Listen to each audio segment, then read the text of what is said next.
Welcome back to acupuncturemasterclass.com, where we help students and new grads be better acupuncturists. Today's a pretty special day. We're going to do a new installment series entitled You're Locating That Point All Wrong. We're going to start off with large intestine 4.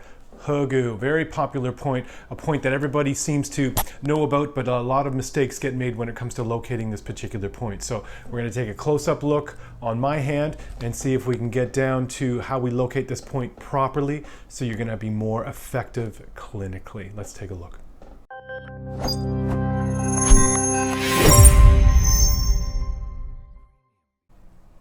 Okay, first things first, let's find the correct location of large intestine 4 first. So what I prefer people to be doing when they're looking for large intestine 4, you need to do some anatomical landmarking first. We need to find that second metacarpal bone, identify the proximal and distal ends of that bone. So just get your fingers in there, really feel for the ends of that bone, basically right in the middle of the knuckle here.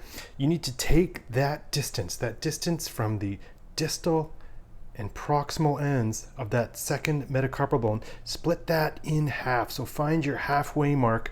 You can kind of see where I've just outlined that halfway mark. And now, as you palpate just over that second metacarpal bone, the first little bit of space that you're going to fall into in the muscle, that is your large intestine 4 location. So proximal, distal ends of second metacarpal bone, split it midway, palpate until you come over the second metacarpal bone, and fairly close to that second metacarpal bone, you're going to find large intestine 4. Of course, needling for large intestine 4, perpendicular insertion, just like so. Now, this is what a lot of people tend to do wrong. There's one method where people will say, you could just squeeze the thumb and forefinger together and look for the tallest point.